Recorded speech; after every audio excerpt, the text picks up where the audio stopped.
Hello, good day, wonderful listeners.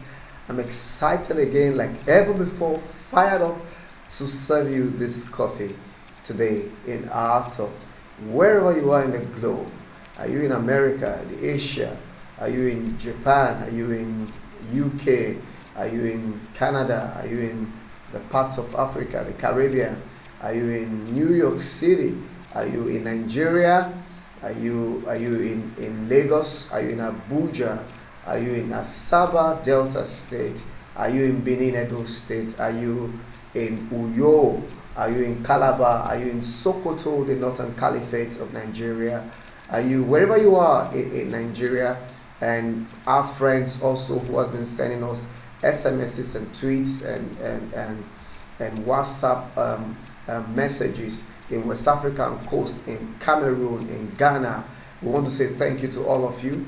We want to say thank you to those of us who are in East Africa, who are in North Africa, and who are in the horns of Africa. We're excited to be with you. This is what we do every week, and we're willing to come your way all the time. What we do in Daniel and Hannah's FSS is to be able to add value to your already inertial knowledge that you already have. We don't want to school you. We don't want to take you to a boring lecture or lesson, as it were, but we just want to give you the nuggets, as it were, that will be added up to the value system or value chain that you already have to take you from one level to another level of management skill and capabilities in doing business. So today, we'll go right into the business of the day, and we're going to be dealing with one naughty thing or naughty topic that several persons will go on and get an extraordinary specialist to deal with and to do for them. But we hope that we'll be able to add this value to your knowledge base. So let's go right away to what we have served and ready for our meal for today. And today we'll be dealing with advanced skill or advanced writing skill. Now, you may not be able to see all it takes, but as we talk you through the processes, we are hoping that we'll be able to exchange knowledge. And hopefully, by the time I receive your emails and questions, and I receive your calls, and I receive your WhatsApp, and I receive your tweets, I'll be able to know exactly what areas to customize to your specific need. The agenda. We hope that in this overview, we hope to have a course overview. We're going to look at the top 10 writing challenges. We're going to be looking at the 3 C's, the clear, concise, and correct C's. We're going to be looking at grammar and writing mechanics. We are going to be looking into writing lectures. We're equally going to be looking at the issues of email etiquettes. And then we're going to look at the issues of business documents. And then we're going to look at personal action plan. So we may revisit the issues of the rules of good grammar and clear communication. Probably we are going to touch, as it were, on issues on improved sentence construction and paragraph development. We may touch slightly how to develop effective business letters for tough situations. So we could also handle a little bit today to discuss about the email etiquette and develop an appropriate writing style and format for your letters, business cases and reports. We're going to try to recognize standard ways of documenting materials and apply these skills to real work application. I think that's what we have in our coaching kitchen today. We hope that you sit tight as we go ahead with today's discourse. Now, we'll start out with the 3 C's. The 3 C's. The 3 C's. Now, the 3 C's are all writing should be clear. All writings, no matter what, a proposal, a business letter, an informal letter, formal letter, all writings connote the same fundamentals. They should be clear, they should be concise, they should be correct. So the use of these tools to achieve the following. Now, familiar words, concrete nouns, jargons, slangs, tone, positive language, inclusive languages. You must ensure that the 3 C's are brought to bear, that they are concise, not verbose, they are correct, and then they are clear.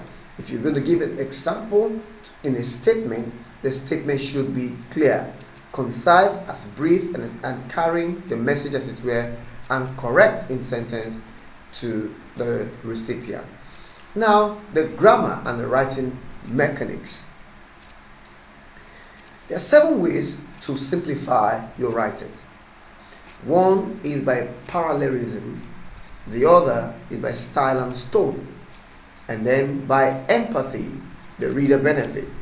The empathy is to be able to enter into your reader's mind and to be able to, as it were, reason in line with what they will want to read, what they want to understand, what they want to hear, and their reader pattern. Emphasis is also important in grammar and writing mechanism. Sentence unity is quite important. Sentence structure is also very important, and paragraphs very, very key.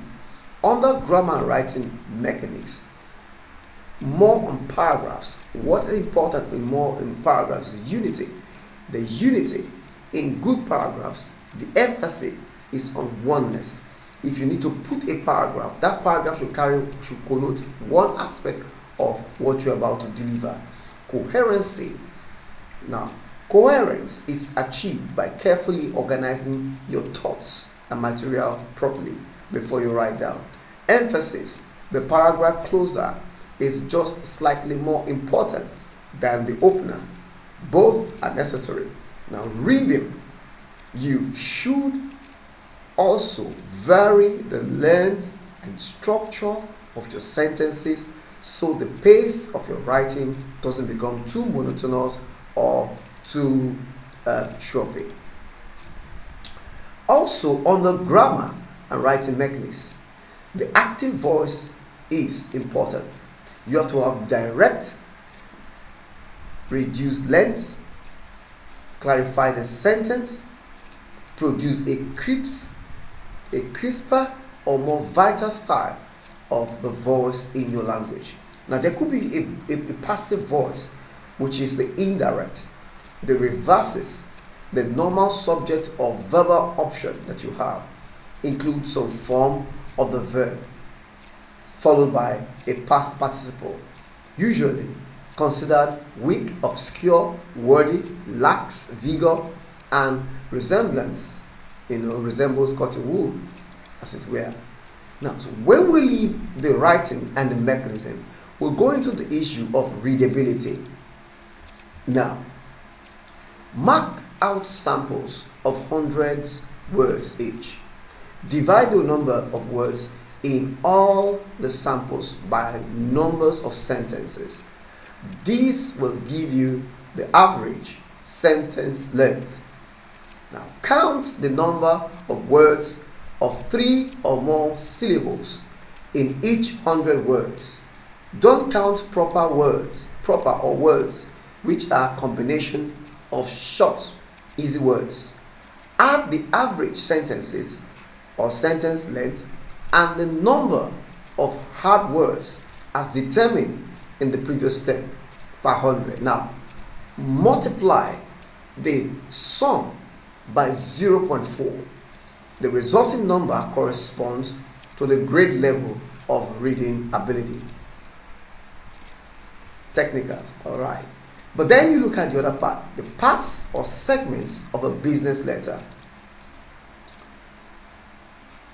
A business letter, proper business letter, should have a letterhead,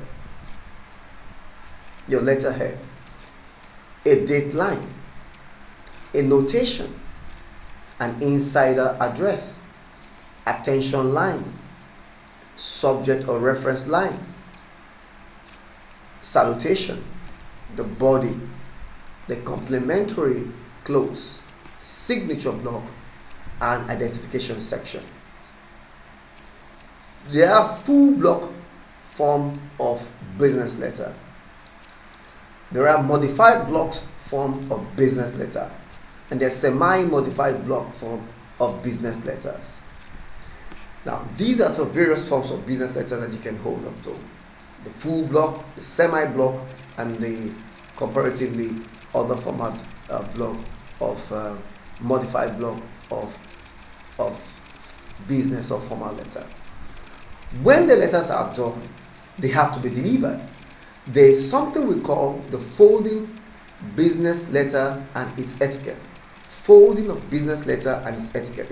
It's important that you know how to fold your letters in a business format, such that as you're folding it, it has its etiquette in folding. Now, for large number 10 envelopes, begin with the letter face up. Fold slightly less than 1/3 of the sheet towards the top, as shown.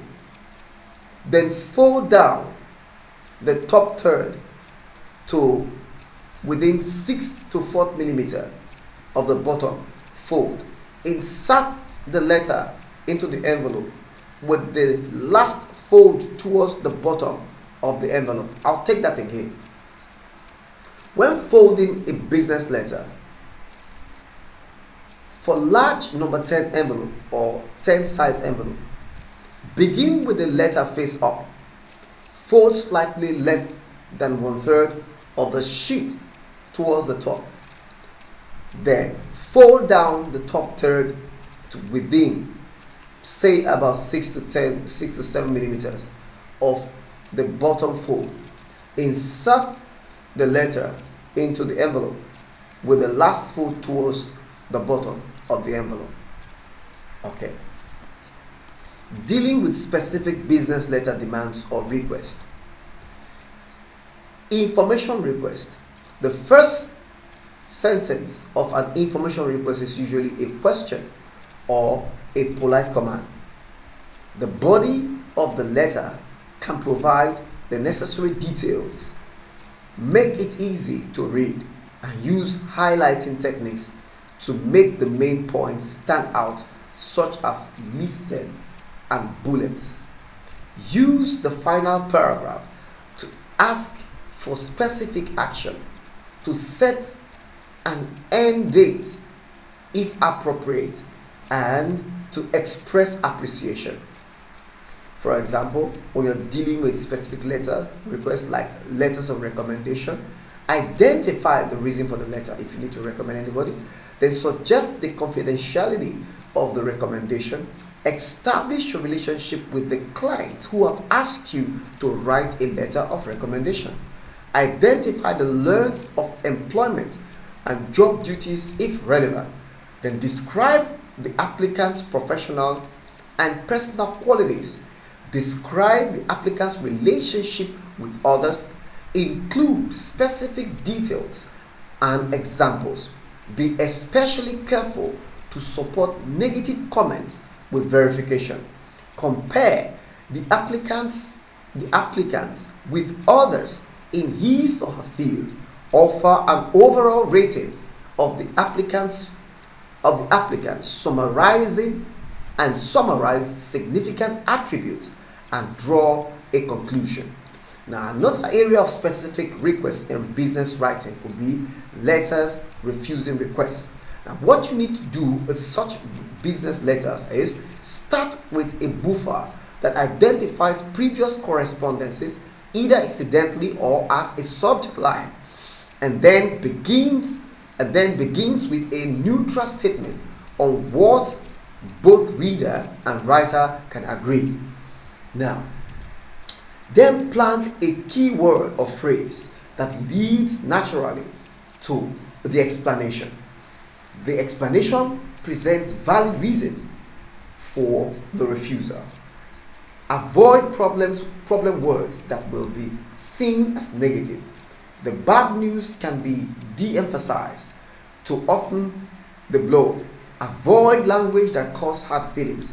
If possible, suggest an alternative or a substitute or perhaps a compromise.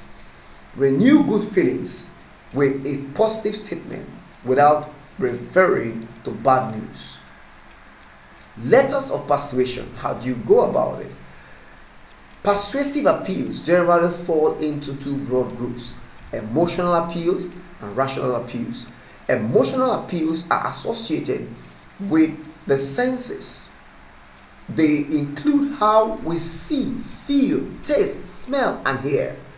Strategies that arouse anger, fear, pride, love, and satisfaction are all emotional. while rational strategies are those associated with reason and intellect. They appeal to the mind. Rational appeals include reference to making money, saving money, increase efficiency, and making the best use of one's resources or of corporate resources. Another area we're going to be looking at is email etiquettes. You need to know, limit emails to a single subject and make sure the subject line reflects it. Maintain the same level of formality that you would when writing a letter. Be careful when using sarcasm and humor. Only use capitals when using acronyms. Otherwise, using capitals is seen as shouting and is considered rude in writing an email letter. Now, keep it short, less than a page. Anything longer should be sent as an attachment. Don't write anything in an email that you wouldn't write in a letter or say in a person. Always be professional and calm. For important, sensitive, emotional, or long emails, it is often a good idea to save the email after writing it and come back to it a while later before you proofread it and before sending. Always ensure the email is addressed correctly, lest you find yourself sending very confidential messages to people who are not supposed to be reading your emails. And then, unless you are absolutely sure or okay, avoid sending large attachments. You should also make sure your attachments are virus-free and can be opened by common programs. Like other business documents, remember to keep your writing clear, concise, and correct. Now, which are business documents? Set up your business case by including the following. For a business document to be set up, a business summary, or what we call executive summary or business case summary, has to come in. An introduction to the proposed change, and then an appropriate background information, a mission statement for the proposed change if desired, cost of the change, benefit accrued from the change, conclusions from the research, why the organization should consider the idea. Now, the principles to guide development. Now, recommended scope of activity and the projected cost of benefit analysis, cost of recommended program, measurement, outcomes and evaluation, anticipated overall results. The business document continue the tips for writing or request for proposals. Preparations, and preparations. Know what you want, know what the people who respond to your RFP will need to know and what they will want to know. I normally call it know the donor or the grantor's language pattern. Another aspect of business document is direct approach and indirect approach. The direct approach, in which recommendations come first, is the upfront or psychological approach. This format is often used in short reports and when recommendations are more or less straightforward. In indirect approach, typically the longer, more formal report has many more parts, including a cover letter, transmitted synopsis or executive summary, table of content, appendices, and a bibliography. Now, under business documentation, each of us know that under business documentation, you look about the author that's involved, where you picked up the articles that you used in writing such businesses.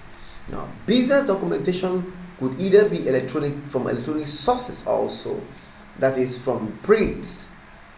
You can cite them from electronic sources from print. Example, Brown-Roney, RO 1995 photographs. If you want to use it, you need to cite it. Most probably cite the website from where that information came from. I want to specially and particularly thank you for your time and for giving us such ear as with regards to today's broadcast. I want you to know that Should you need Daniel and Hannah Family Signal Services, which we just put in short form, Daniel and Hannah Family FSS, is people, service, and customized technology. That's what drives us. Now, for booking and personalized coaching / training, or a corporate in-house training, locations, you could call us for coaching. You could call us for workshops or seminar sessions. All you need to do is to place a call or an SMS or a WhatsApp to us with the following numbers: 0803 084 8900 or 0802 934 1649 or 0803 673 1745. I take it again: 0803 084 8900 0802 934 1649. Lastly, 0803 673 1745. You could reach us in our email directly at dhfamilyservice@gmail.com. Or if you want further details, a WhatsApp, an SMS, a call will give you details of our Twitter handle, our Facebook handle at DH Family Service, Twitter handle at DH Family Service, Instagram handle at DH Family Service. Now, trainings go on in Nigeria, in Abuja, in Benin, in Port Harcourt, in Calabar, in Uyo, in Asaba, in Kano, in Umuahia. In West Africa, we have trainings in Accra, in West African region, in North Africa, and some other middle parts of Africa. Anytime you need our services, feel free to call us. We will put our knowledge base together, the best skill sets, and we will send them down to you at a token fee. Thank you very much for keeping it locked with us at this dial. We'll see you next time at another kitchen where we'll prepare another meal for a beautiful and juicy topic. Thank you. Catch you later.